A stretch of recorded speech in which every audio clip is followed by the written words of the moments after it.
एक दिन एक पेड़ पर बहुत सारे कबूतर बैठे थे। सबको बहुत भूख लगी थी। तभी एक कबूतर ने देखा कि एक पेड़ के नीचे बहुत सारे दाने बिखरे पड़े हैं। वह बहुत खुश हुआ। उसने कहा, देखो देखो नीचे कितना सारा खाना पड़ा है, चलो खाते हैं। उनमें से एक बूढ़ा कबूतर भी था जो बहुत समझदार था। उसने कहा, हमें ऐसे ही बिना सोचे समझे नहीं जाना चाहिए। हो सकता है हमें पकड़ने के लिए शिकारी ने जाल बिछाया हो। वैसे भी इतने सारे दाने यहाँ खुद तो नहीं आ सकते। सब कबूतर को उस समय बहुत भूख लगी थी।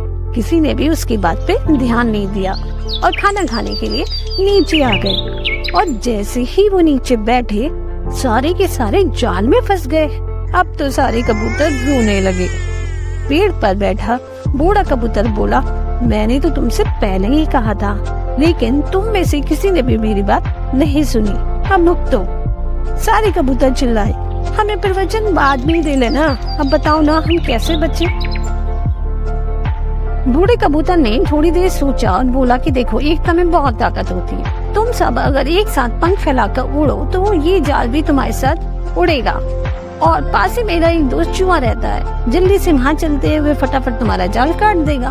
पेड़ के पीछे बैठा शिकारी उधर बड़ा खुश था। उसके जाल में इतने सारे कबूतर फंसे थे।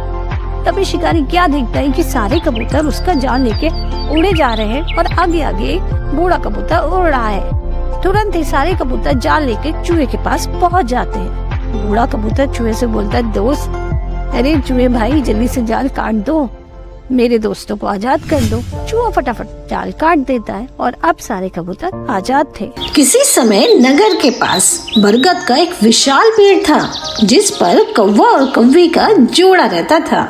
दोनों दिन भर भोजन की तलाश में बाहर रहते और शाम होते ही घोंसले में लौट आते। एक समय एक काला सांप भटकता हुआ उस बरगद के पेड़ के पास आ गया। जब उसने पेड़ के तने में एक खोल देखा तो उसने सोचा, चलो मैं भी यहीं रह लेता हूँ। कौवा कौवी को इस बात का नहीं पता था। वो पहले की तरह अपनी मस्त लाइफ जीते रहे। समय आने पर कौवी ने अंडे दिए। कौवा कौवी दोनों बहुत खुश थे। वो इंतजार कर रहे थे कि कब अंडे से उनके छोटे छोटे प्यारे बच्चे बाहर निकलेंगे। एक दिन जब दोनों कौवा कौवी भोजन की तलाश में बाहर निकले तो सांप ने इधर उधर देखा। वो मौका पाकर अपने खोल से बाहर निकला और कौवा कौवी के अंडों को खा गया और वापस अपने खोल में आके सो गया। कौवा कौवी ने लौटने के बाद जब अंडों को घोंसले में नहीं देखा तो दोनों बहुत दुखी हुए। उसके बाद जब भी कौवी अंडे देती, सांप उन्हें खाकर अपनी भूख मिटाता और बेचारे कौवा कौवी रोते रह जाते। मौसम आने पर कौवी ने फिर से अंडे दिए, लेकिन इस बार दोनों बहुत सतर्क थे। वो जानना चाहते थे कि आखिर उनके अंडे कौन खा रहा है। अगले दिन रोज की तरह कौवा कौवी घोंसले से बाहर निकले, लेकिन इस बार वो दूर नहीं गए। पेड़ के पास ही दूसरे पेड़ पर छुपकर अपने घोंसले की निगरानी करने लगे। जब सांप ने देखा कि कौवा कौवी बाहर चले गए, वो अपने खोल से निकला और घोंसले में जाकर अंडों को खा गया।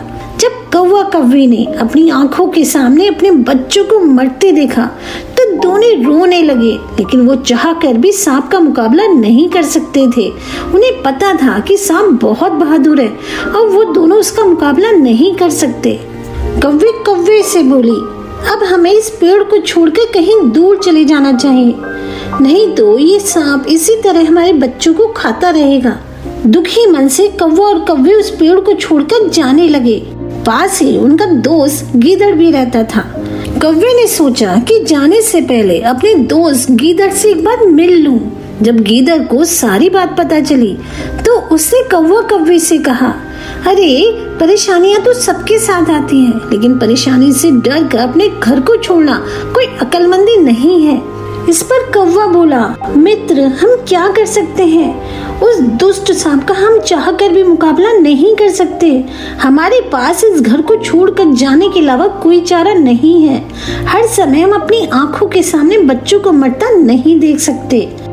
कौवे की बात सुनकर गीदड़ ने कुछ देर सोचा, फिर मुस्कुराते हुए बोला, अरे जहाँ शक्ति काम नहीं आती वहाँ हमें बुद्धि का प्रयोग करना चाहिए।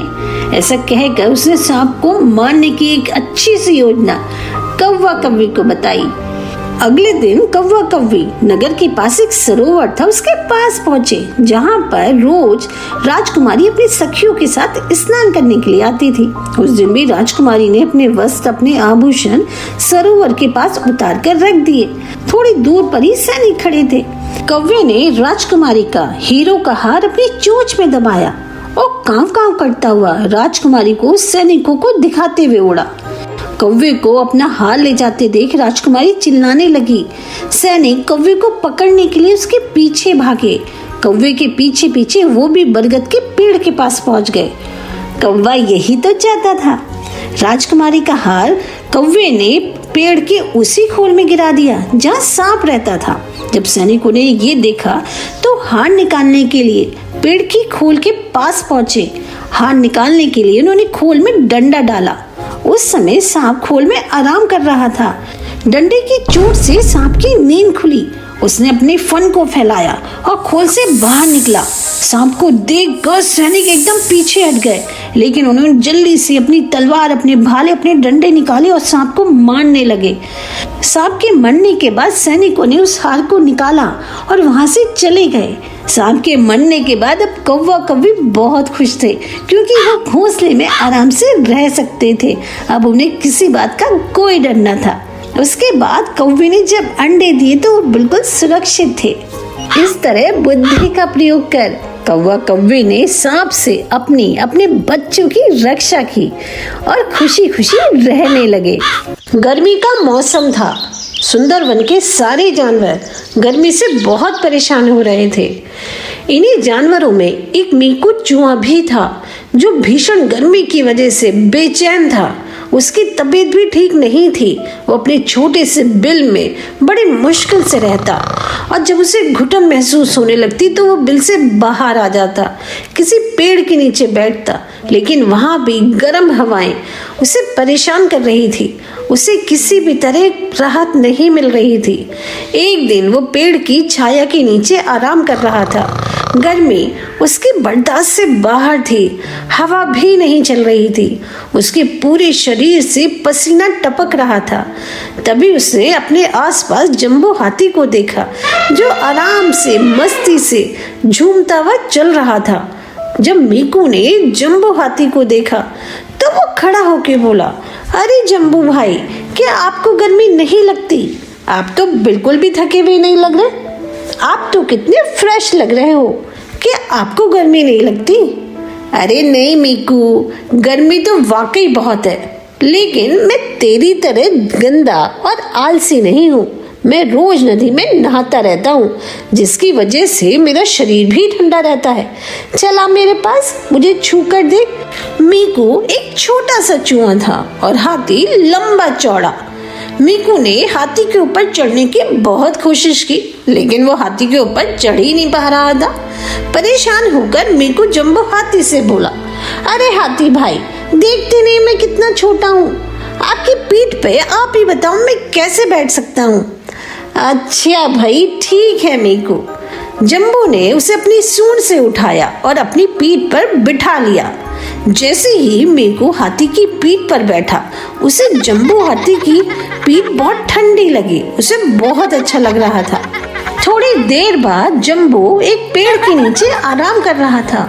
मीकू चूहा उसकी पीठ पर कूद रहा था। जंबू की पीठ पर कूदने में मीकू को बड़ा मजा आ रहा था। इसी तरह उसे गर्मी से थोड़ी राहत भी मिल रही थी। तभी कुछ मधुमक्खियां जंबू के कान के पास भिनभिनाने लगी। जंबू ने उन्हें हटाने के लिए अपने बड़े बड़े कान फड़फड़ाए, जिससे मीकू को ताजी हवा का तेज झोंका महसूस हुआ। उसे लगा कि मानो वो तो पहाड़ों पर पहुंच गया है। मीकू को इस चिलचिलाती गर्मी से बचने का उपाय मिल चुका था। उसे पता चल गया था कि जब भी जंबू हाथी अपने कानों को हिलाएगा, उसे ठंडी ठंडी हवा महसूस होगी। वो तुरंत पहाड़ों पे पहुंच जाएगा। लेकिन मीकू के सामने सवाल ये था कि वो कैसे जंबू हाथी से कहे कि वो बार बार अपने कानों को हिलाए। मीकू को डर लग रहा था कि अगर जंबू को ये बात पता चल गई तो कहीं उसे मार ही ना दे। तभी मीकू ने सोचा कि जंबो तभी अपना कान फड़फड़ाता है जब कोई मक्खी उसके कान के पास भिनभिनाती है। उसने मन ही मन सोचा कि कितना ही अच्छा होगा अगर मधुमक्खियां जंबो के कानों के आसपास लगातार भिनभिनाती रहें, तब तो मुझे ठंडी ठंडी हवा मिलती ही रहेगी। उसके मन में तभी विचार आया। वो जानता था कि पास ही कहीं मधुमक्खियों के छत्ते वाला एक पेड़ है। वो भागा भागा उस पेड़ के पास गया। मधुमक्खियों के छत्ते को देखकर उसे बड़ी खुशी हुई। वो रानी मधुमक्खी के पास गया और रानी मधुमक्खी से बोला, मधुमक्खी बहन, क्या आप मुझे 2 बूंद शहद दे सकते हो? मुझे बहुत गर्मी लग रही है। हाँ हाँ मीकू, ले ले शहद, और जब भी तुझे गर्मी लगे मुझसे शहद ले जाना। शहद को लेकर मीकू बड़ा खुश हुआ। वो भागा भागा उस जगह पर आया जहाँ पर जंबो हाथी सो रहा था। उसने वो 2 बूंद शहद चुपचाप जंबो के कान में डाल दी।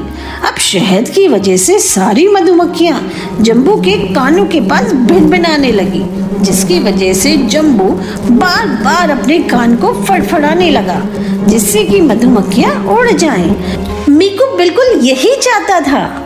जंबो जितना अधिक अपने कान को फड़फड़ाता, मीकू के लिए उतना ही अच्छा होता। उसे एहसास होता कि वो तो पहाड़ पर पहुंच गया है। उसे ठंडी ठंडी हवा को महसूस करने में बड़ा मजा आ रहा था। आज उसकी दोपहर बहुत अच्छी कटी। अब मीकू को समझ आ गया था कि क्या करना है। अब हर दोपहर को मीकू जंबू को ढूंढता, और जैसे ही उसे जंबू किसी पेड़ के नीचे सोता हुआ दिखाई देता, वो चुपचाप उसके पास जाता, उसके कानों में 2 बूंद शहद डाल देता। शहद को सूंघते हुए जैसे ही मधुमक्खियाँ जंबू के कानों के पास भिनभिनाती, उन्हें हटाने के लिए जंबू अपने कानों को हिलाता। चूहे को तो मजा ही आ जाता। मीकू को गर्मी से बचने का उपाय मिल चुका था। इस कहानी से हमें यही सीख मिलती है कि अगर हम अपने दिमाग का, बुद्धि का सही से प्रयोग करें तो बड़ी से बड़ी समस्या का हल निकाल सकते हैं।